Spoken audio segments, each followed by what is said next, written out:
Bonjour, l'objectif de cette vidéo est de vous montrer comment installer Oracle 19c sur un système d'exploitation Oracle Linux 7.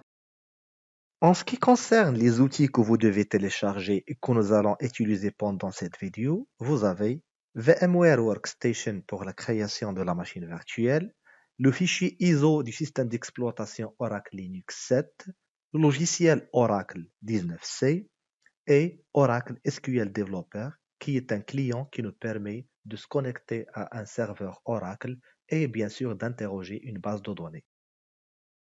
Je commence dans un premier lieu par la création et la configuration de la machine virtuelle. Pour cela, je clique sur le menu Démarrer, puis VMware. Mais vous pouvez utiliser un autre outil de virtualisation comme Oracle VirtualBox qui nous permet aussi de créer des machines virtuelles.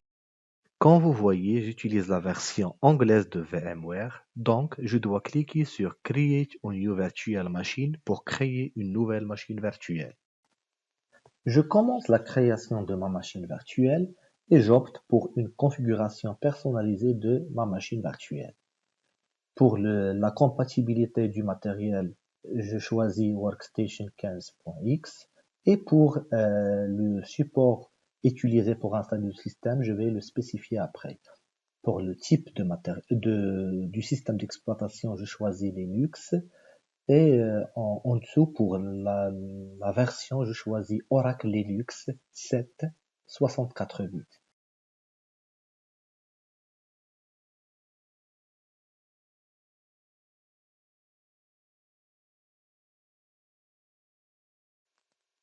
Après, je donne un nom à ma machine virtuelle, par exemple serveur Oracle 19c, et puis je dois spécifier l'emplacement où je vais créer ma machine virtuelle. Par exemple, ici, je vais la créer dans le disque D de ma machine. Sur ce même disque D, je vais créer un nouveau dossier que j'appelais Oracle Linux TP. Alors, le chemin de ma machine virtuelle devient d://Oracle Linux TP.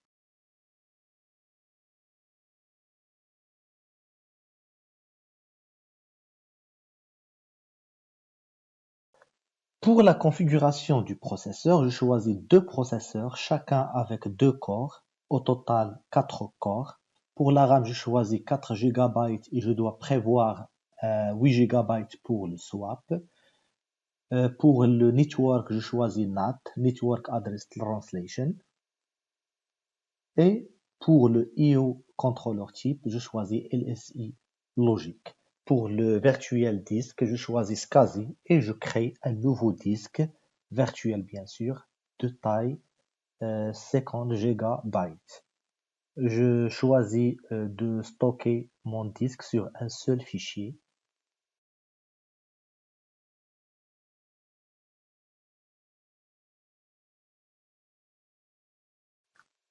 Je vois que ma machine virtuelle est déjà créée. Bien sûr, je peux la démarrer comme je peux la configurer à nouveau. Pour la configurer, je clique sur Edit Virtual Machine Setting.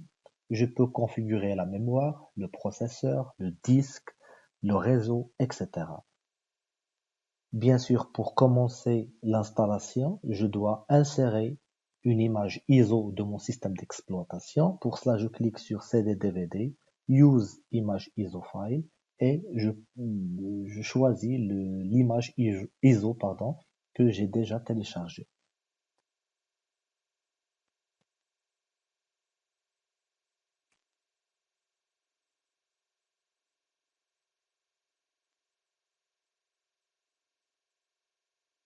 Maintenant, je peux démarrer ma machine pour commencer l'installation du système d'exploitation Oracle Linux 7. Au démarrage, il me propose cette interface pour tester le média, ça veut dire tester le fichier ISO, ou bien commencer directement l'installation. Je clique sur Install Oracle Linux 7 sans faire le test.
Je commence l'installation par le choix de la langue et je choisis le français comme langue de mon système d'exploitation et comme langue du clavier.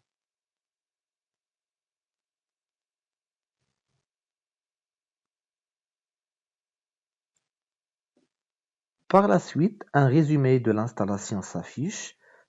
Je dois spécifier le fuseau horaire. Je choisis Afrique Casablanca. Terminé. Pour la sélection de logiciels, je vais choisir un serveur avec GUI, ça veut dire un serveur avec une interface graphique. Pour la source de l'installation, normalement j'ai déjà créé un seul disque de 50 gigaoctets que je vais partitionner. Je vais configurer le partition, terminer, pour commencer le partitionnement. Le premier point de montage que je vais créer, c'est le swap. Le swap, c'est l'espace disque utilisé en cas de saturation de la mémoire. J'ai mis 8 gigaoctets parce que j'ai mis pour la RAM 4 gigaoctets. Alors je vais mettre le double.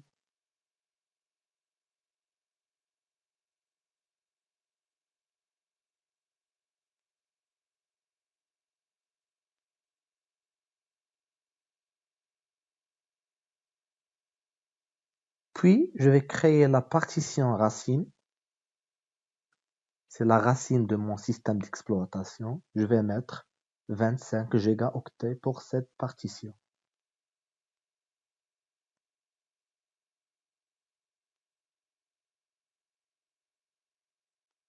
Puis, je vais créer la partition boot.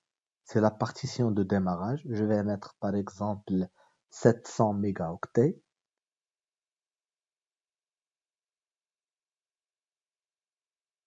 Et enfin, je vais créer la partition ou bien le point de montage /home. Je vais mettre 15 gigaoctets. Cette partition est utilisée par les utilisateurs que nous allons créer dans notre système d'exploitation. Je clique sur Terminer et Accepter les modifications.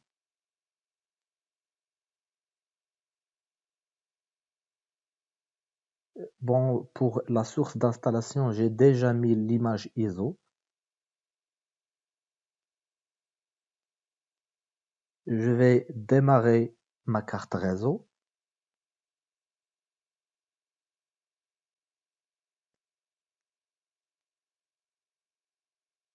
Je clique sur Démarrer l'installation. Maintenant, je dois paramétrer deux utilisateurs. L'utilisateur root, qui est le super utilisateur de notre système d'exploitation, je dois mettre un mot de passe. Et je vais créer un autre utilisateur que je nomme Lus.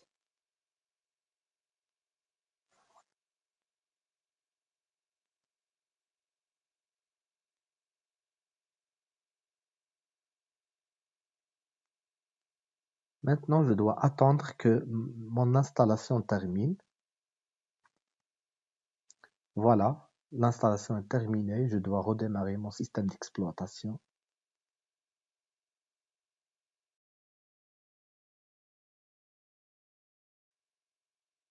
Avant de commencer à utiliser mon système d'exploitation, je dois accepter la licence.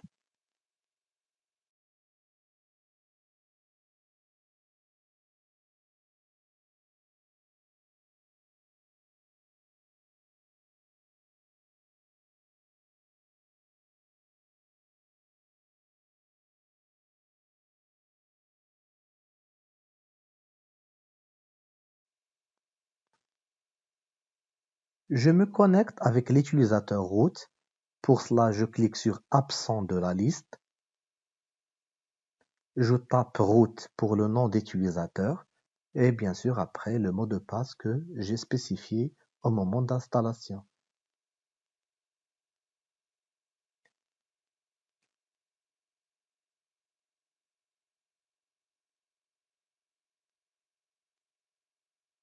Je termine la configuration de mon système d'exploitation.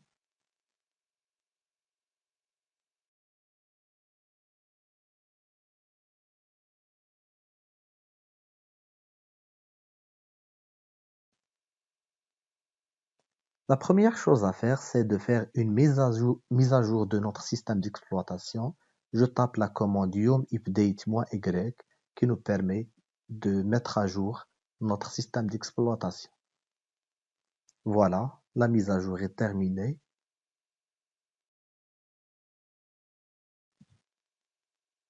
Pour la suite de cette installation, nous allons utiliser le tutoriel suivant qui nous montre les étapes à suivre pour installer une base de données Oracle 19c sur un serveur Oracle Linux 7.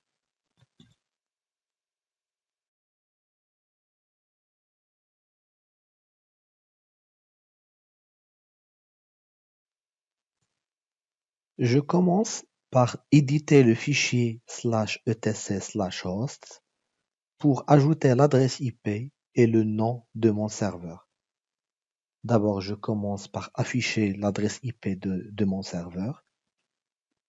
Je la copie, puis j'édite le fichier /etc/hosts avec l'éditeur VI, mais vous pouvez utiliser un autre éditeur. Alors j'ajoute l'adresse IP et le nom de mon host.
De la même manière, je dois éditer le fichier /etc/hostname pour ajouter le nom de mon serveur.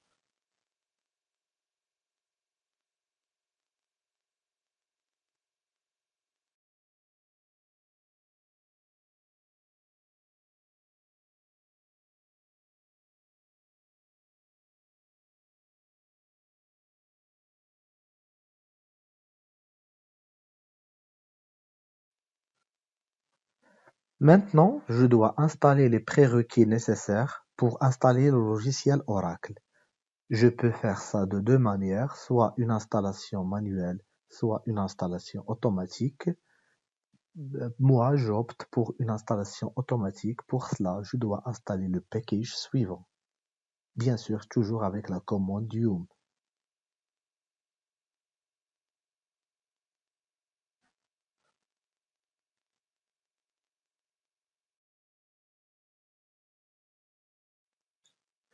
Une installation supplémentaire est requise. Par exemple, je dois spécifier un mot de passe pour l'utilisateur Oracle.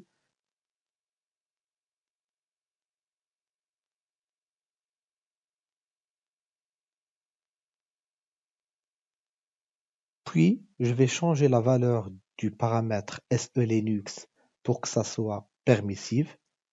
J'édite le fichier /etc/selinux/config.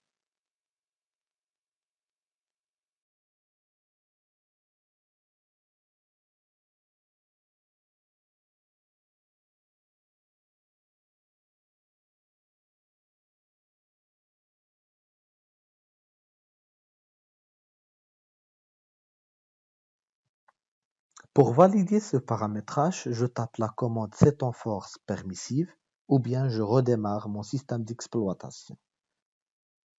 Par la suite, je dois arrêter le pare-feu et le désactiver.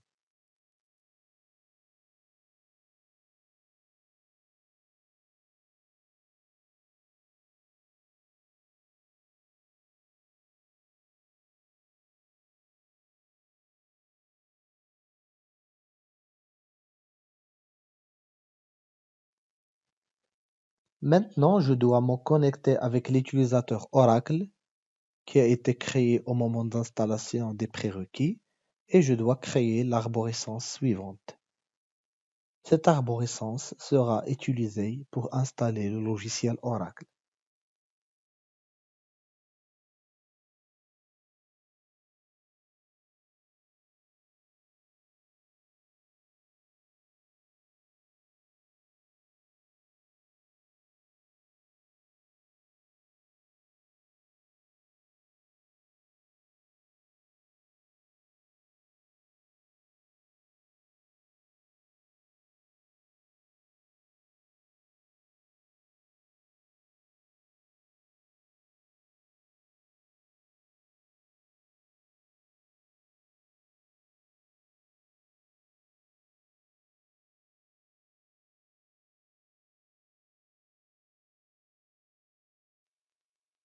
Sur le dossier /home/oracle, je vais créer un nouveau répertoire que j'appelle script. Dans ce dossier, je vais créer des scripts qui nous permettent de démarrer ou d'arrêter une base de données.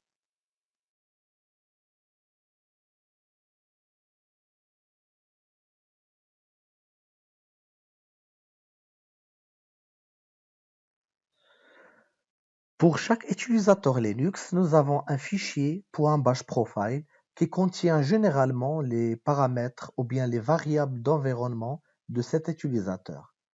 Par exemple ici, pour l'utilisateur Oracle, nous avons le variable Oracle SID,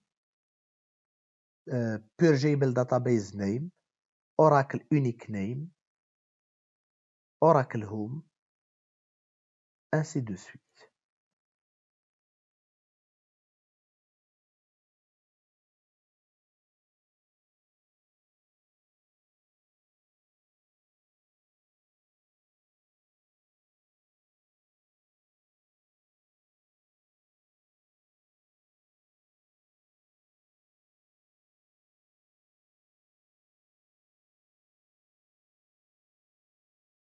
Ces deux scripts, je peux les utiliser pour démarrer ou arrêter une base de données une fois j'ai terminé l'installation d'Oracle et la création d'une base de données. Maintenant, je commence l'installation d'Oracle. Mais avant ça, je dois activer le paramètre Display qui nous permet de lancer une interface graphique à partir d'un terminal.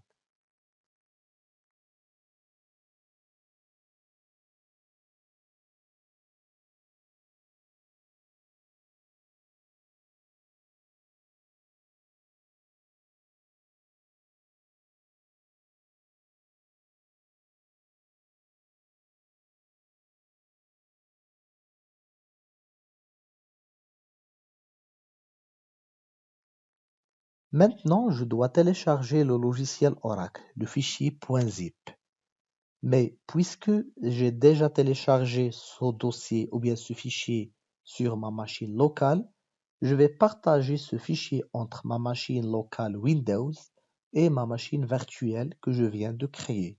Pour cela, je clique sur VM, Setting, puis l'onglet Options, Shared Folders, Always, et je dois choisir le dossier où se trouve le fichier zip du logiciel Oracle.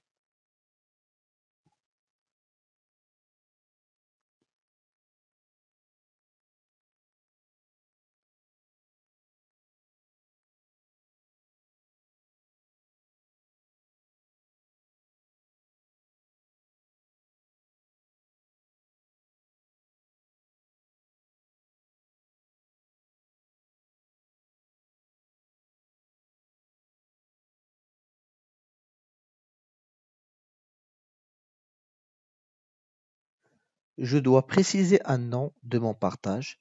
Par exemple, ici, c'est outils.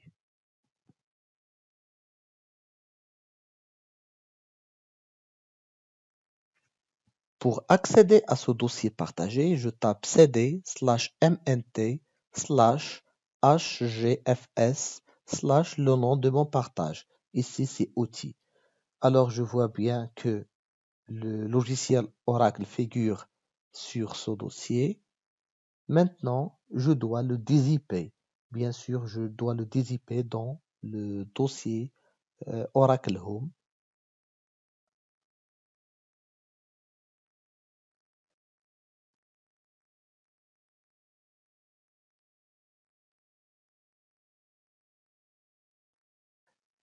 Maintenant, je peux taper la commande LL pour afficher le contenu de ce dossier.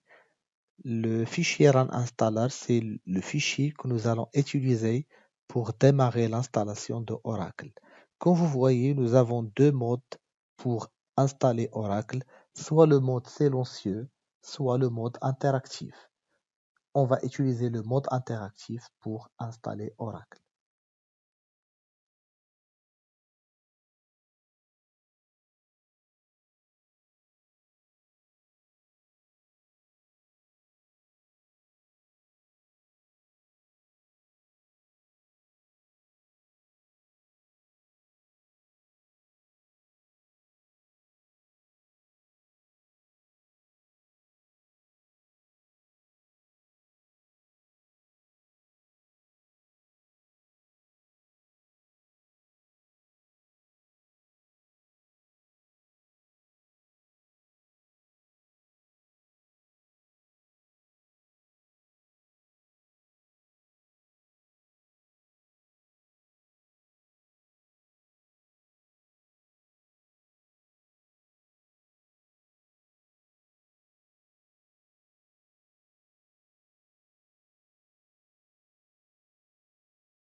À la fin de l'installation d'Oracle, je dois exécuter les deux scripts suivants. Ces deux scripts doivent être exécutés en tant qu'utilisateur root.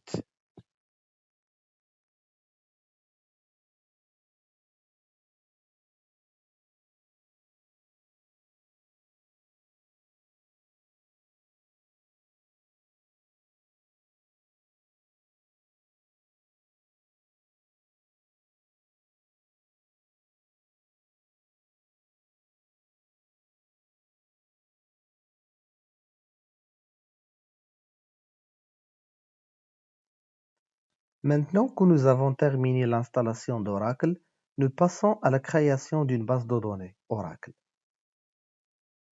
Pour cela, nous avons deux modes, le mode interactif et le mode silencieux. J'opte toujours pour le mode interactif.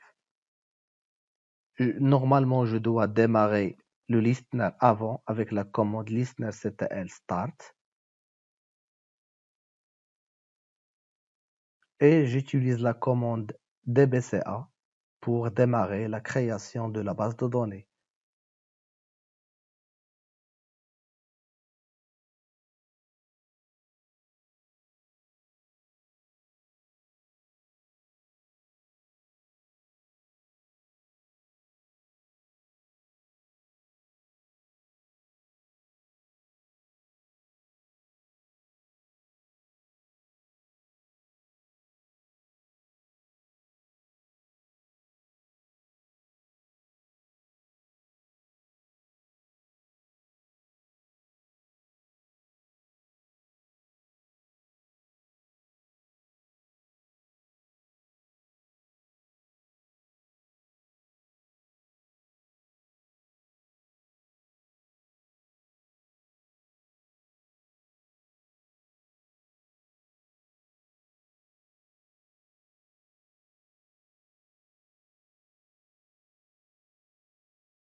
Maintenant que ma base de données est créée, je peux la démarrer ou bien l'arrêter.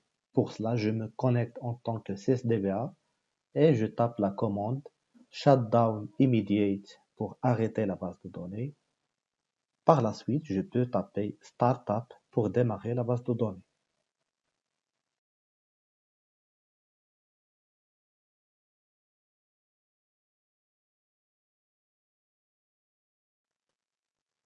À cette étape, nous avons terminé d'abord l'installation de notre système d'exploitation Oracle Linux 7. Nous avons installé le logiciel Oracle 19c et nous avons créé une base de données. L'étape suivante, c'est de se connecter à ce serveur Oracle à partir de notre machine locale. Pour cela, il faut d'abord aller à VM Setting pour changer le mode de connexion. On va choisir par Bridged Connection. Par la suite, on va tester la connexion entre la machine locale, ça veut dire notre machine Windows, et la machine serveur.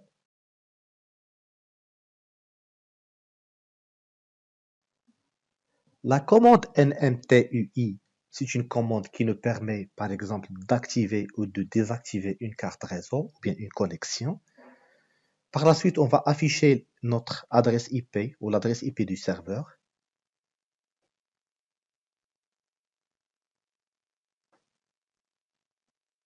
Ensuite, on va faire un ping de notre machine locale vers la machine serveur. Par la suite, il faut éditer le fichier /etc/host pour changer l'adresse IP, remplacer l'ancien par la nouvelle adresse IP.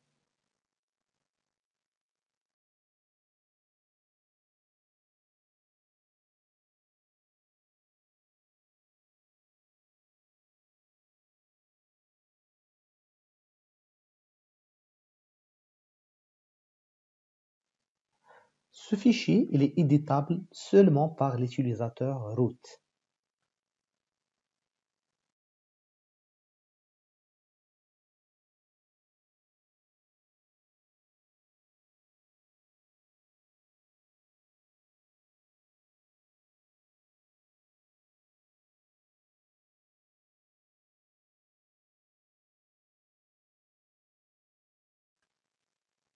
Par la suite, je vais me connecter en tant que sysdba et je vais changer le mot de passe de l'utilisateur sys qui est un utilisateur sysdba aussi.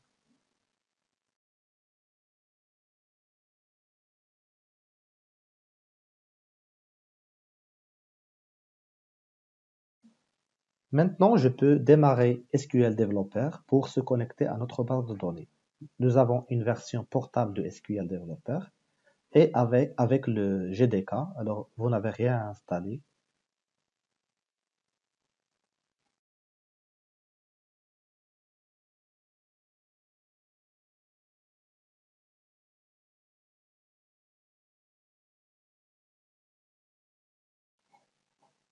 Pour créer une nouvelle connexion, je clique sur l'icône plus, je donne un nom à ma connexion.